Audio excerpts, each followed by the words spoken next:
Hey guys, Adam Trigger here, WagerTalk.com. It's Monday, and we're going to be talking a Major League Baseball best bet here. But first, we have a great special going on at WagerTalk right now.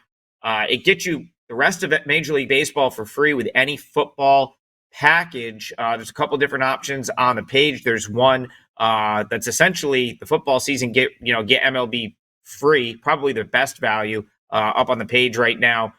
I've hit 30 of my last 42 MLB best bets, 2-0 to start the second half, with two, 4% best bets this weekend. So we're cruising in Major League Baseball.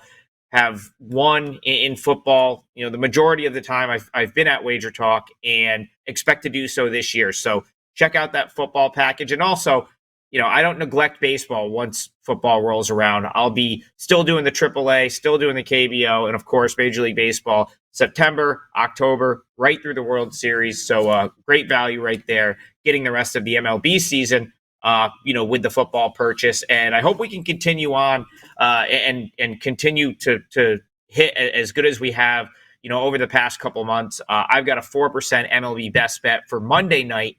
And we will look to go, 3-0 to start the second half of the season. One that did not make my card, but I do have an opinion on, is what I consider to be one of the bigger games on Monday. That's Brewers and Cubs.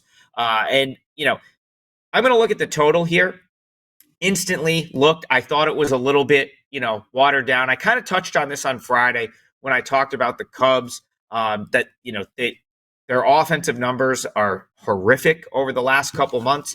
Since May 13th, the Cubs actually have the worst record in the National League. And big reason for that is the offense. 671 team OPS during that stretch is terrible.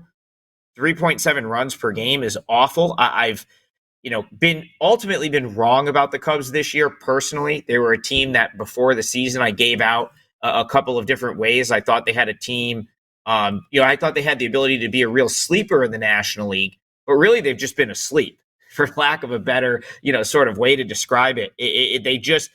They've never really hit that second gear, but it seems like every time their season is over or looks to be over, they win the game that they sort of need to stay alive, and that's what happened this weekend. Staring a sweep in the face against the Diamondbacks, and Seiya Suzuki gets the big hit to tie the game, and they end up coming back to win in extra innings and avoid the sweep. It's kind of been a theme. They did it, last week. They needed to have a good series against the Orioles. They swept the Orioles.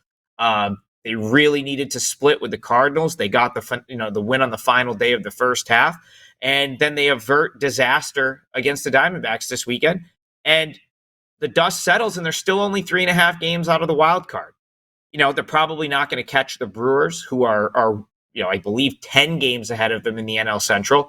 But this is still a massive series for them because I really think they need to play well over these next 3 days, just to, from a confidence standpoint, from the standpoint of they just dropped 2 of 3 at home to the Diamondbacks, and now they're home again.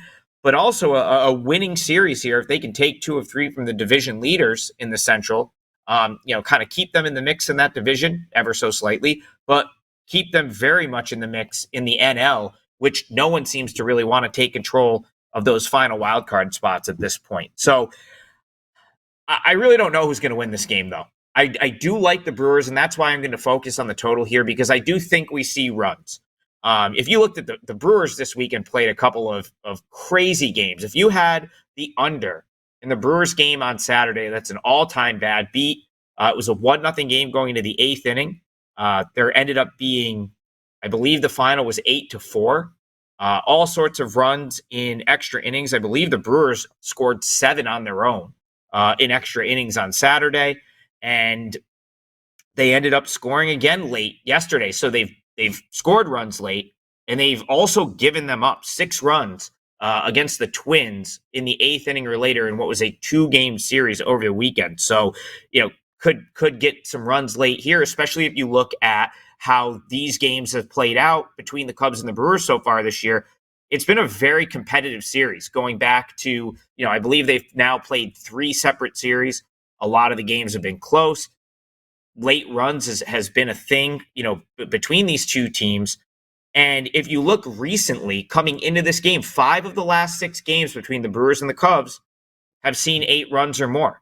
And I really feel like we're going to get at least 8 in this matchup tonight. So the reason I thought 8 was a little bit on the low end from a total perspective is I think you're getting a lot of respect here for Tobias Myers being the starting pitcher for the Brewers. Now, this is a guy that I've been ahead of the curve on. I was talking about Tobias Myers back in April, kind of called up very early in the season from Nashville because the Brewers have had a slew of injuries to starting pitching. I've been on him more than I've been against him, but I think the All-Star break came at a really bad time for him.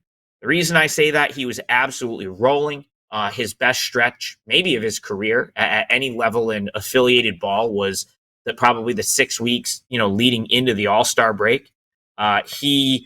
His final start of the first half, 8 shutout innings against the Pirates. But now he hasn't pitched since July 10th. So that's a pretty big 12-day layoff between starts. Not exactly what you want when you're running as hot as Myers has been running. And, he's coming here against a Cubs team that I felt like was right on him in a start that he made against them in late June. And, even though it goes in the books as a quality start, Myers went 6 innings, only gave up 3 runs in that game. The Cubs had 7 hits, and they really missed opportunities to score, which, again, has been a Cubs thing all year, but could have done a lot more damage. And now this is a relatively quick turnaround to get to see him.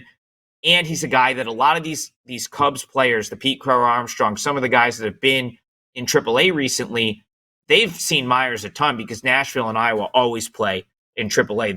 They're both IL sort of central teams that they see each other all the time. So I do think, the Cubs collectively benefit from, the exposure against Tobias Myers. Where I think the Brewers benefit here, well, A, they're the better offense. B, ever since extra innings on Sunday, they've been pounding the ball this weekend. And they face Javier Assad, who, I got to be honest, I'm surprised he's still in the starting rotation. I'm surprised as someone that was high on the Cubs coming into this year that they still are just going to trot Hendricks and Assad out there as starters. I've been saying all year I prefer Assad in the long relief role. I think he's a great sort of, guy to come in if a guy doesn't go deep in the game and give you like 3-4 innings of really good relief. But, as a starter, I'm just not as high on him as a starter. When I say that, I mean someone that's going to, go potentially 3 times through the order. And that's kind of what's happened to him. He's been figured out. His last 8 starts, he's a 5.59 ERA. Teams are hitting .302 against him, and he's given up 10 home runs in 8 starts. Some of that might have to do with an injury. I believe it was a forearm injury that cost him the final 2 weeks of the first half. But I thought it was interesting, and I almost thought it was the wrong decision that he didn't go to AAA and make at least 1 or 2 rehab starts. They brought him back for that series against the Cardinals right before the break, and he got lit up, which is not surprising to me, kind of coming in cold after 2 weeks off. And now he doesn't get to build on that. He has 9 days since that start, and he's going to make a start here.